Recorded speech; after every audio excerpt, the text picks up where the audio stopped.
There can be little doubt that the home camcorder gives ordinary people a chance to have their videos seen on that magic box, the television set. But perhaps more important than the humor of America's funniest home videos, the camcorder gives us the opportunity and the challenge to interpret our own histories. The process can be similar to that used by Ken Burns, producer of the widely acclaimed PBS series, The Civil War. That series is stirring, not because of its overarching theories about this critical time in our nation's history, but because it used the stuff of our lives, our diaries, our letters, our mementos, to capture the insights from everyday life. Today's video technology makes it possible for us to make similar programs about our own family, local, or nearby history. These stories are just as real and important as any in our nation.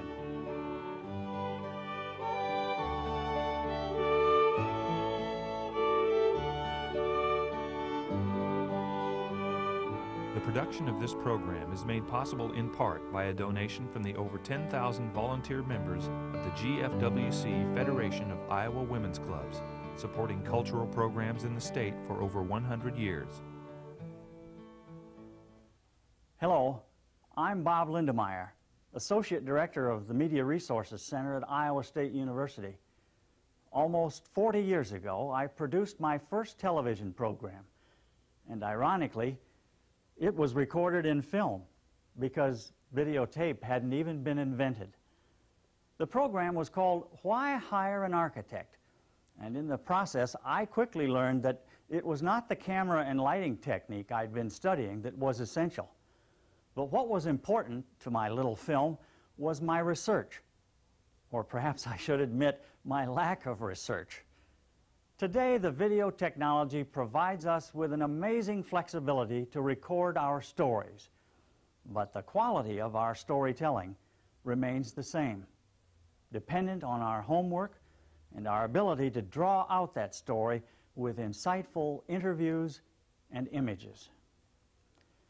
During the next few minutes, you'll meet a number of people who will comment on the rationale and the techniques of doing local history with video.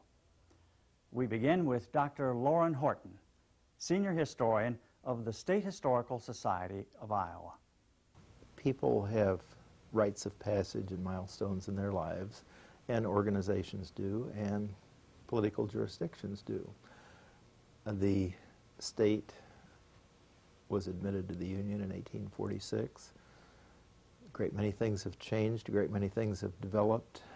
I think really of the sesquicentennial as a time to reflect what has happened, what directions are we going, perhaps rethink some of those. We might want to go in a different direction in some ways. Coming from an academic background, I've realized the importance of letting ordinary people have a voice in what is told about them. Too often we rely on government statistics, census reports, journalists' account in newspapers, and that doesn't give us a complete portrait of what life was like.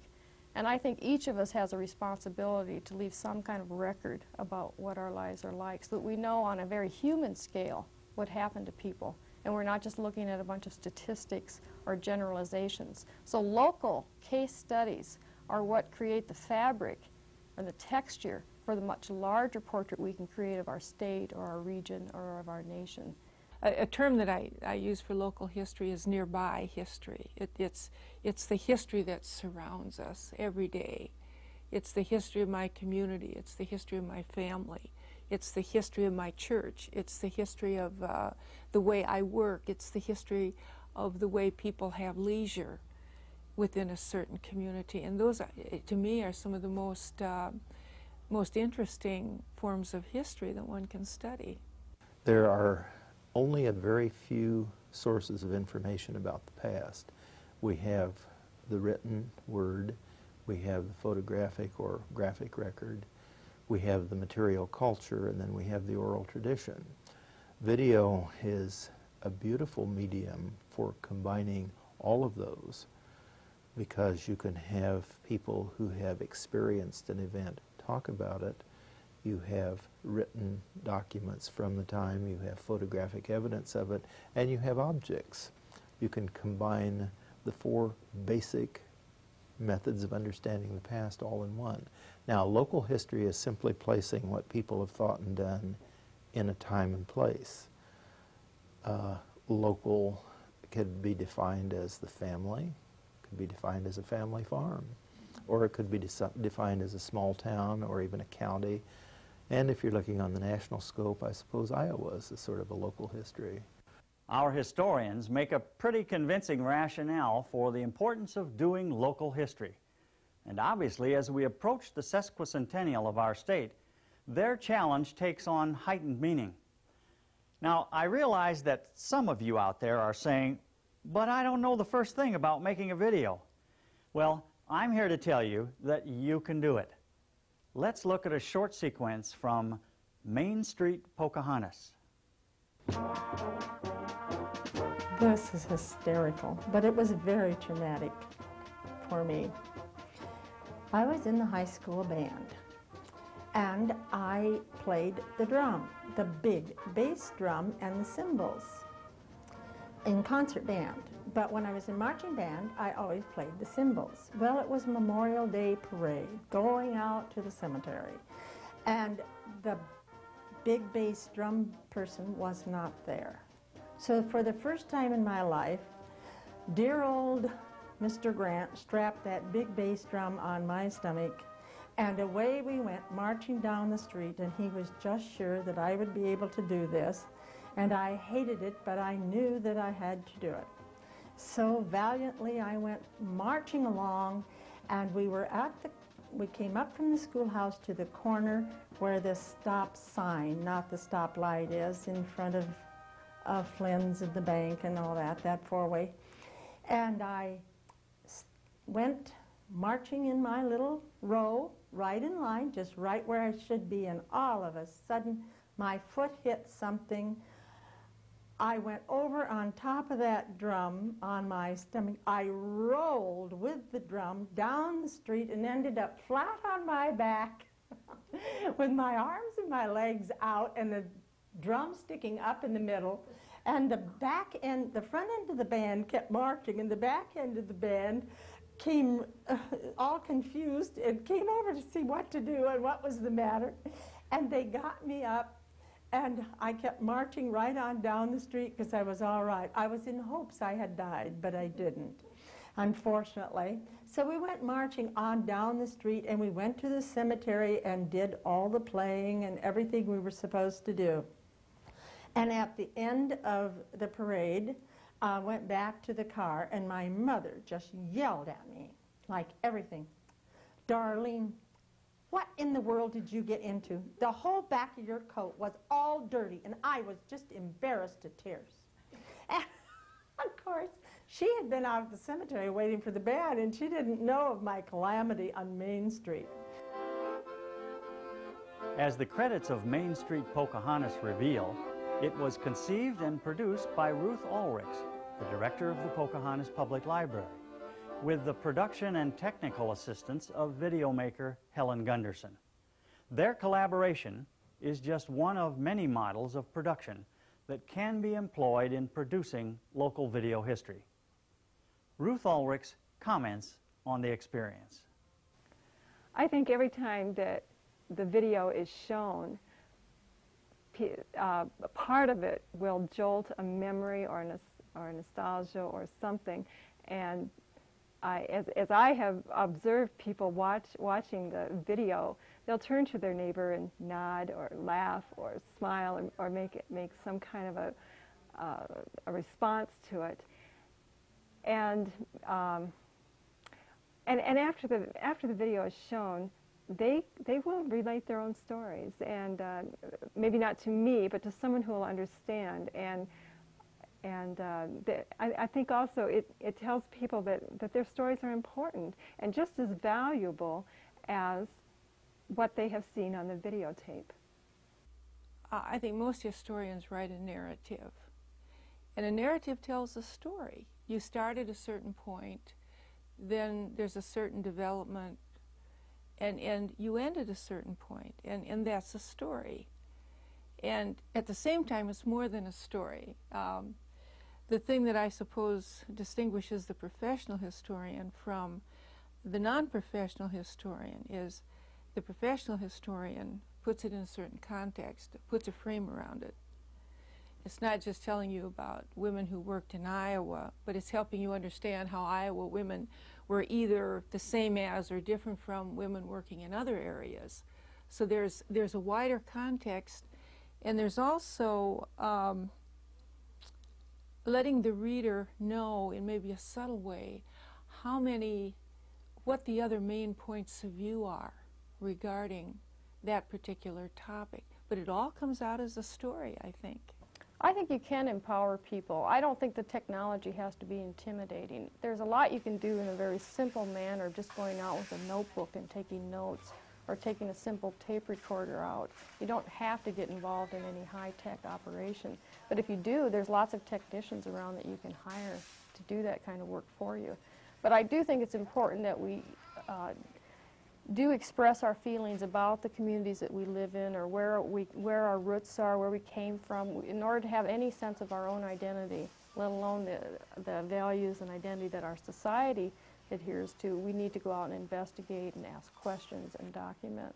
And I think it's possible for anybody to be a local historian if they have the ambition. Some of the most exciting history I have ever read is family history, done by people within the family who have a commitment to find out about their roots and to find out about when their parents, grandparents, great-grandparents came from the old country, and then what their experience was in the United States. That's some of the most exciting history I've ever encountered. Professor Schwieder has suggested that some of the most important history is family history. So let's look at how to record your favorite family historian on video. Here's a simple setup that will yield good video. Place the source in a comfortable chair, directly in front of you. You're the interviewer, and the camera is just offline over your shoulder and on a tripod. Instruct the interviewee to look at you, paying no attention to the camera. And use a lavalier microphone. The sound will be far superior to using the mic on the camera.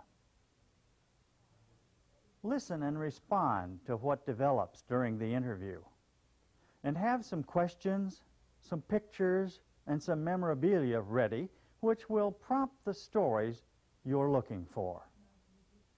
Dr. Rick Knupfer, Executive Director of the Iowa Humanities Board, comments on the value of storytelling. For the average person who's putting together a video, the important things are to get the flavor of the human being that you're dealing with, and always to be aware of that, and to listen for the things that make them laugh or make them upset, and to get information. And one of the key ways, I think, to reach people personally is to have them tell stories.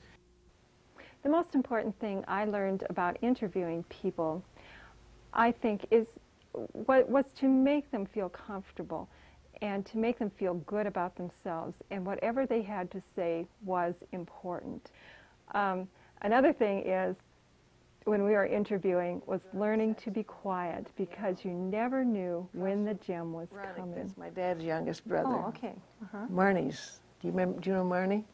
I think that doing oral histories of our elders, of the 90-year-olds, of people in their 80s, who are at the point in life where they're doing a great deal more summing and summarizing than the rest of us are, who have a perspective, who have a long view, who've seen many different generations come and go, and who, more importantly, have seen different styles and different community reactions to key events. Getting those voices down and getting the flavor and texture of those lives in the long view is important, not only to those people and to the larger sense of community history, but to young people who, as I did and as most of us do, think with good reason at a given time that they're seeing everything. Do not rush to the nursing home and interview the oldest person. You do that, but you also interview a fourth grader. One of the things that we know least about now is what children really did and thought in the late 19th century. Nobody asked them. I'm afraid nobody's asking them now. And I don't mean after they pass puberty. I'm talking about less than 10. They go to school, they have opinions. What is their school day like? I have no concept of what an ordinary fourth grader's school day is like now. I'm sure it's not like mine was. I think we should be interviewing everybody who knows something that's historically valuable, and that's literally almost every human being. It's a big order and we're never going to do it, but we should do representative samples of that. I can see a 50-year-old making a video of a fourth grader. I can also see a fourth grader making a video of a 50-year-old. And you get in those two things some information about the 50-year-old and the fourth grader, and you also get some information about what 50-year-olds think of fourth graders and fourth graders think of 50-year-olds. That's important. What do they think of this? Because they're going to behave on the basis of what they think. Well, I am really an advocate of using video for oral history because there are so many nuances that are not conveyed when you just pick up the audio portion of the interview. I'm talking about body language, facial expressions. The pauses that we take when we start speaking are just as important as what we're saying. And I think that that's conveyed a lot more readily on the video. Another example would be someone like Dirk Eitzen with his Around Round Barns video. It meant so much to me to see those farmers in their own environment, wearing their bib overalls and their seed caps, standing in their barnyards or inside their barns. I had the whole ambiance in which they lived. By having groups of farmers together, I could see how they interacted with one another. I could see the patterns of their dialogue and the sense of humor and who was the jokester in the group and who was the straight man, that type of thing. And that would not have been conveyed in a simple audio recording. The video was the key on that for its success. We have to sort of predict what historians in another 50 or 100 years will need to know and will need to have to understand us and to better understand the people that preceded us. Because everything that we're doing is historical for future people, and we have to keep that in mind. History is not only the pioneers, it's also us. The more you tie your story together, the more important and significant it will be. If they're just fragments of information or the information is scattered around and no one can make sense of it or make meaning of it, then it will not be of much value to historians. So you do need to go that extra effort to tie your package together and make sure that it's a complete picture, that there are not gaps in it or missing information or questions that are going to arise when someone views it later. I think someone in the community must have a commitment to the project. And not only one someone, but it would be helpful to have 2 or 3 someones because it's pretty lonely just to be the only one without any more support than that. I don't think it's hard to find support for it necessarily. I think it's just a matter of talking to people and finding out who's behind you, who's with you. And, but it is important to have that initial vision and to know that it can be done, to know that your community is valuable as anyone else's, to know that time is passing and that person that you've always wanted to interview, that person who knows it all, won't be here forever. And it's up to you to get it on tape or get it somehow. Well, there you have it. A direct challenge to record your own family, local, community, or nearby history and interpret it with video. Now, if you're hesitant about being a video maker, there are other ways to support video history projects. Perhaps you're the person who will run the camcorder or be a grip, do the research, or collect the old pictures, be the interviewer, or agree to be interviewed. Organize a video steering committee, or raise funds for the project, or be the catalyst that will make video history projects a reality in your community. Your efforts will provide a significant contribution to Iowa's sesquicentennial and the future of our state. You know, at the heart of it, video history projects are a way of expressing our identity, defining who we are. We conclude with Dorothy Schwieder's eloquent summary and definition of our state. Iowa is the middle land in a geographical sense. It's located in the middle of the country. Iowa is the middle land in terms of the time that Iowa was settled. Iowa is the middle land in the Middle West in terms of being part industrial, part agricultural. I think Iowa is the middle land in terms of people's, in terms of the culture, and I think in terms of people's attitudes. I think that family values are still tremendously important in Iowa. I think Iowans, to me, have a tremendous amount of common sense, good old common sense. I think they use it. And I think they're thoughtful. I think they're intelligent. And I guess to me, all of those things would fit in with that sort of overarching view, Iowa as the middle land.